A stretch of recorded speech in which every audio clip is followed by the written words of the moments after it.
Welcome to the Great Lakes podcast. Today, we'll talk about MBA programs for family business owners, how they are increasingly gaining popularity, and how they can add value to you as a family business owner. To discuss all this and more, we have with us Dr. Jones Mathew, the principal and head of institution at Great Lakes, Gurgaon. Welcome to the podcast, sir. So let me start by asking you, a fundamental question about why these programs are so different and how they are gaining popularity. What kind of outcomes can aspirants expect out of a program that's tailored for family business owners? Very important question, I believe, and very wide scope as well. First of all, let me talk about why the family business and entrepreneurship program, why is it gaining popularity, and what is the value that people are expecting from it. I think the number one reason we have to understand about the family business program is that it is catered to a different set of management people, right? These managers are basically owners of their own businesses, right?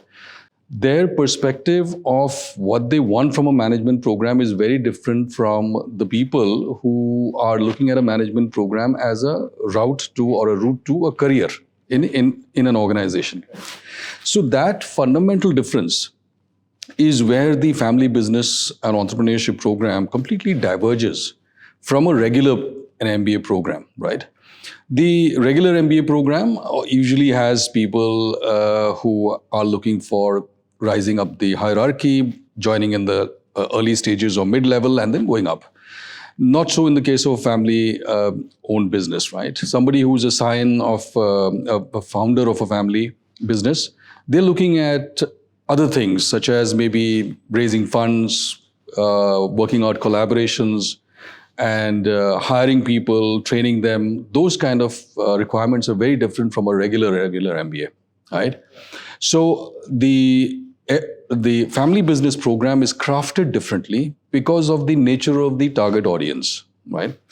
The regular MBA student always has the luxury of choosing a specialization, so to say, right? They can decide that I want to major in a finance or a marketing or an operations area because that's my interest area.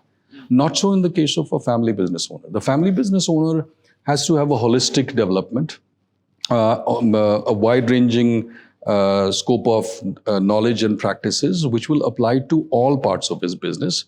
So that is the most important reason why the family business program is fundamentally different from the regular MBA, although there are core courses which are learned by all, which are common to both sides. Now, the popularity question that you had, Nitin, was more and more of the family businesses are now handing over their businesses to the next generation of leaders, who are usually family members. Now, these family members are looking at professionalization of the processes. They want to, while maintaining the values of the founders, which is usually their fathers, grandfathers, and so on and so forth, they also want to bring in a tinge of modernism, right? For example, the inclusion of data-driven decision-making, which was not really the forte of the earlier generation of people. They were more experience-driven, gut-feeling-driven, and their own knowledge about the market and so on and so forth. So that is why the popularity has increased, because the new schools who are coming up with the family business programs are very cognizant of this fact that these young generation of family business people, they are looking to change or transform the way business itself is done. Now, in this transformation, we also have to understand that they are often at loggerheads with their earlier generations. The family business program also helps them to understand how to navigate this as well, which is more of an intergenerational viewpoint differences and how to manage this difference successfully, right? And so that's the second reason why it's popular. The third reason is because to scale up, you need to hire professionals at some point in time, right? There's only a limit to how much you can go on your own steam, right? So to attract people who are professionals, you have to have a professional mindset of your own while you are a family business owner. Now, so this program is basically aimed at these multiple fronts so that the person who completes this course successfully, program successfully, is equipped to manage all of these and more, actually. But right now, to immediately answer your question, those are the three things that I feel are most important. No, I totally agree. I think the point about hiring more professionals into the business definitely is something that needs more understanding, more nuanced understanding of how businesses are run. Because traditionally, smaller family businesses, have learnings from past generations, and that's what they use to take the business forward. But if they really have to scale up, they want to hire a professional team. This kind of perspective from an MBA program is definitely helpful. The other thing that you said about modernizing the business, right? I was reading a report from PwC that was published last year that said that only 36% of family business owners are confident about their digital capabilities. And a lot of them want to acquire these skills or understand at least how it's done in order to be more data-driven in their decision-making. And programs, especially like the one that is offered at Great Lakes, teaches them a lot of these things. These are specific hard skills that helps them in running their businesses. So I was saying that you're absolutely right.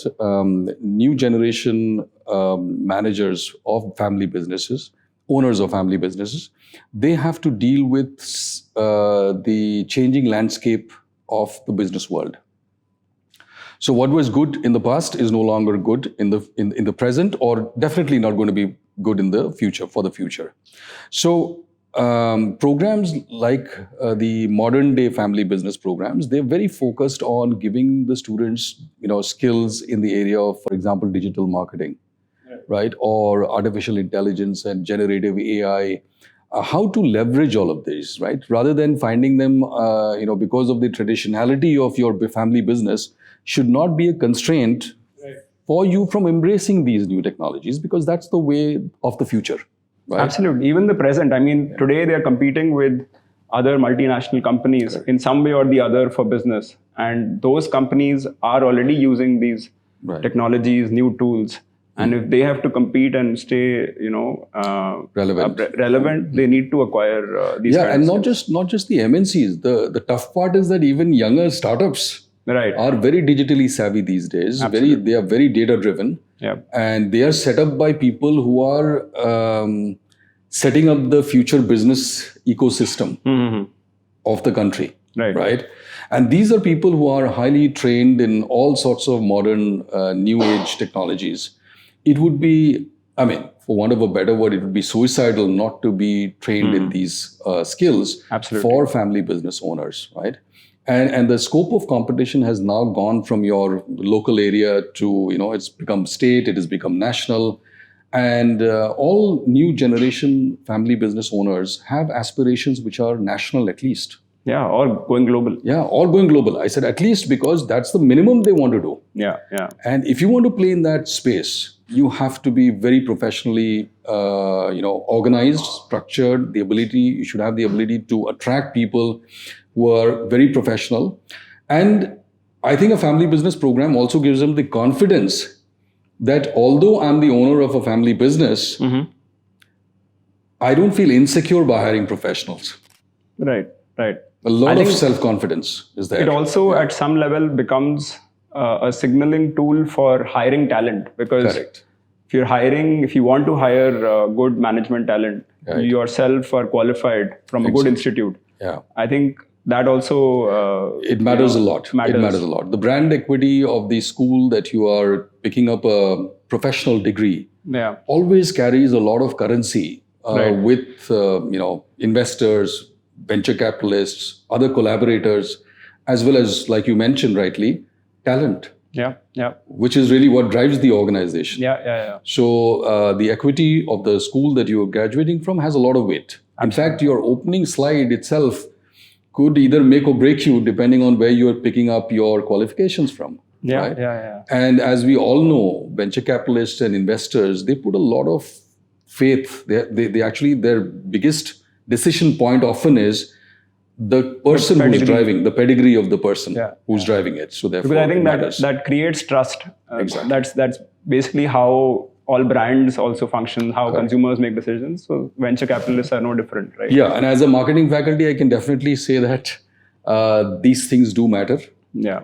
The rigor of your family business program. So the kind of school that you go to, how rigorous they are with the program, how many opportunities they give you to really interact with people from industry. Now, fortunately, for example, Great Lakes Institute of Management is placed in one of the biggest corporate hubs of the subcontinent, I believe. Right. Right.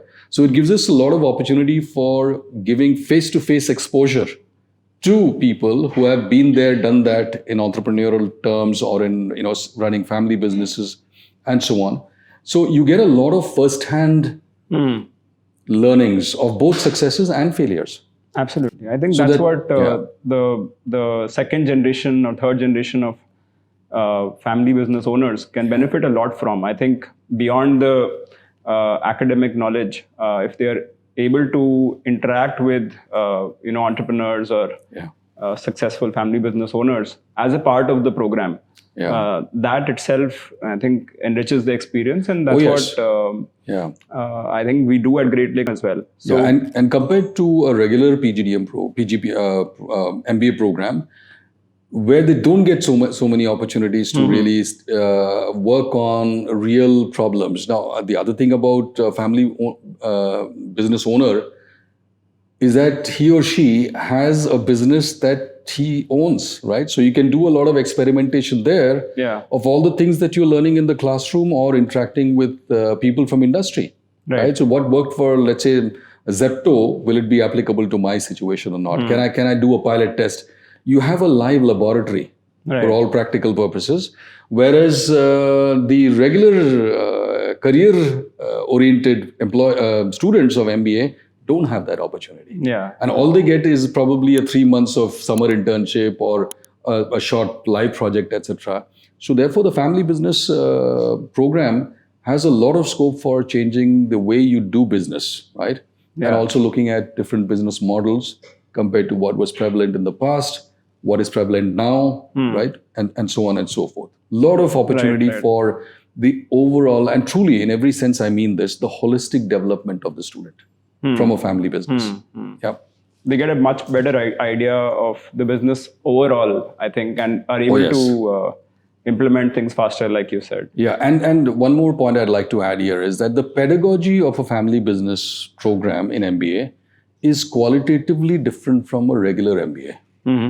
Because they have to deal with people who have to look at a business as a whole, not just as some vertical of it, some part of it, right? Right. So the approach of teaching in a family business program is all the time, every class, it's holistic. Right. So let's dive into the pedagogy and the format a little bit more. Today, a lot of top business schools of the country, including Great Lakes, Gurgaon, offer a family business MBA program. And there are different formats. There is a part-time variant, there's a full-time, there's 1 year, there's 2 year.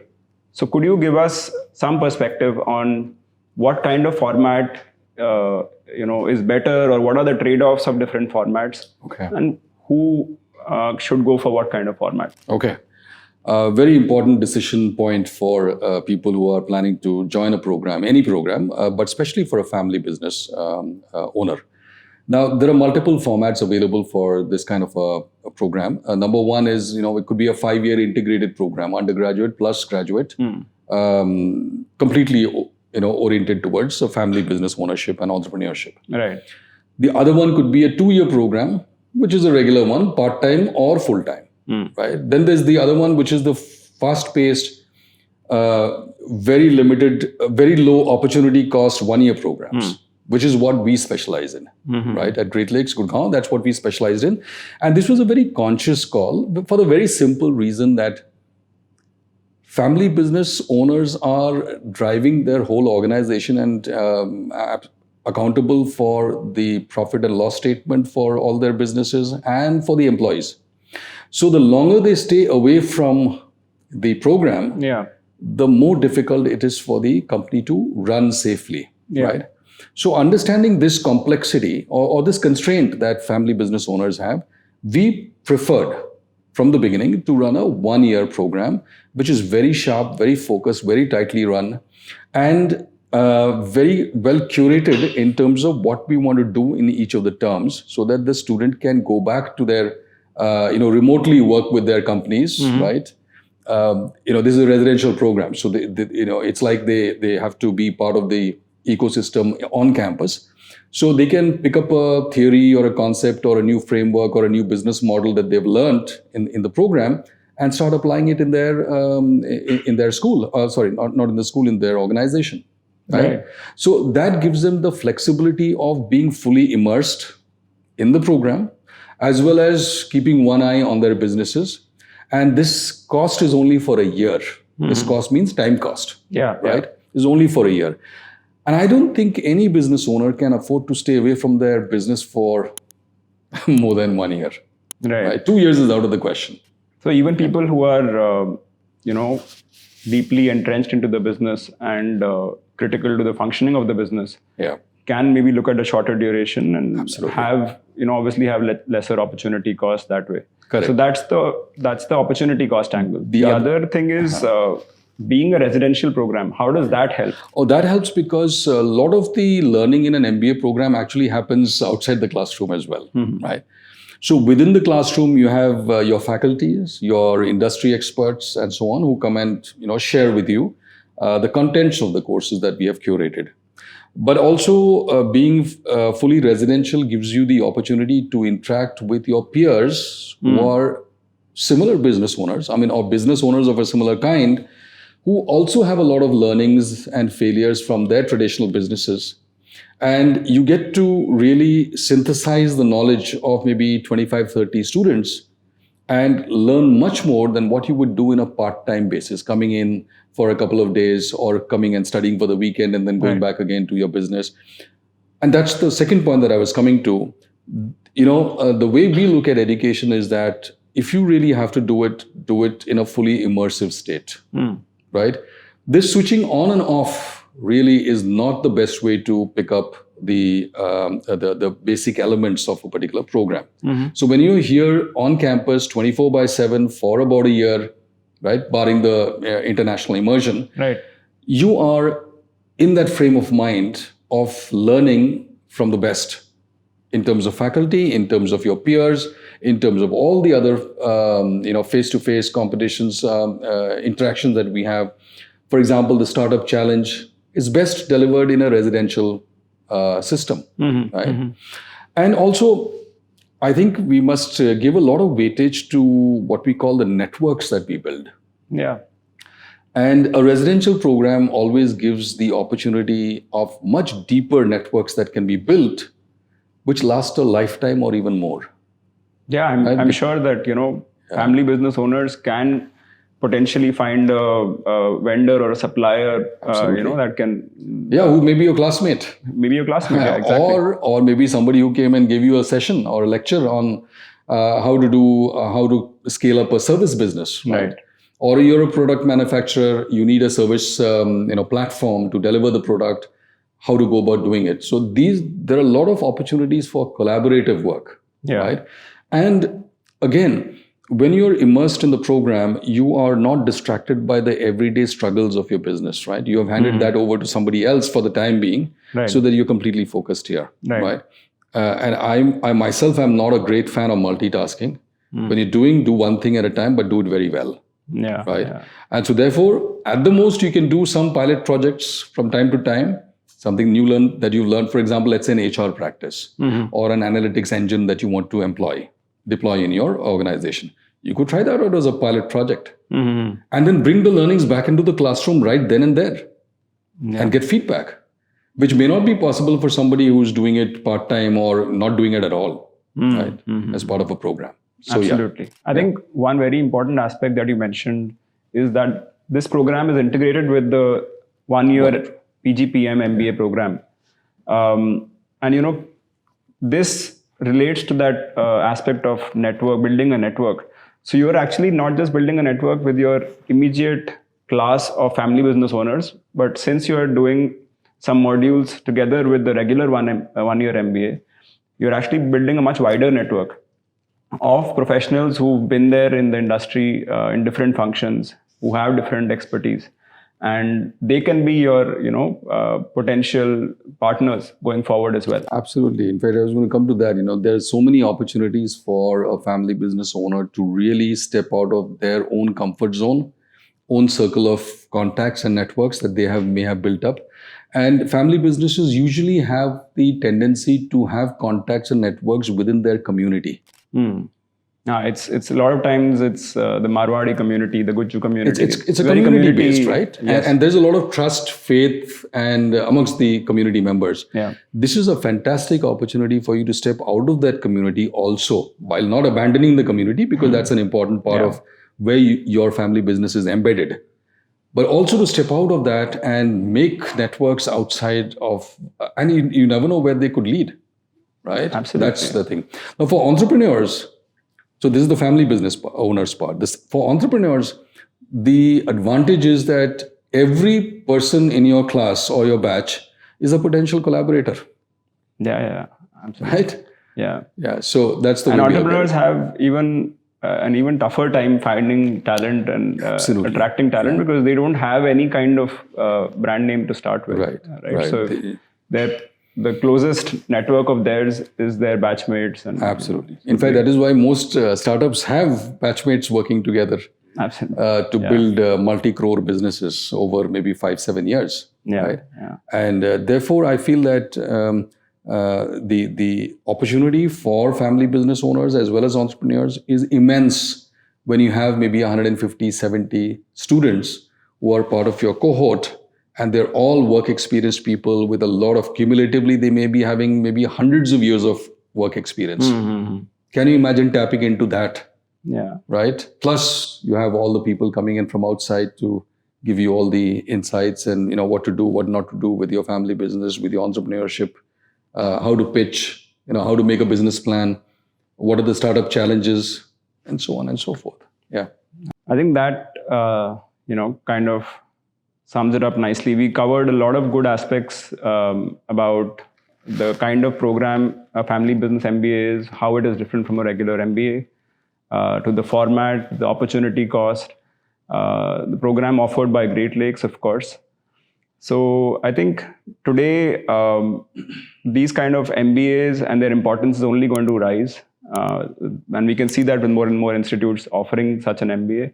In fact, I was reading somewhere, there's a McKinsey report from this year that says that 75% of India's national GDP is currently contributed by family-owned businesses. And in the next 20 years, this will go to 85%. Many large businesses are also in some way family-owned businesses, right? And a lot of the smaller ones who are scaling up want to kind of imbibe the practices of larger businesses, bring in more modern practices, data-driven decision-making. Right. And that is why their next generation is really going to benefit from programs like these. Very true. So thank you so much for sharing your insights, sir, today. And we look forward to having a very vibrant and cosmopolitan group of students for this year's FBE program. Yep, absolutely. Thank you.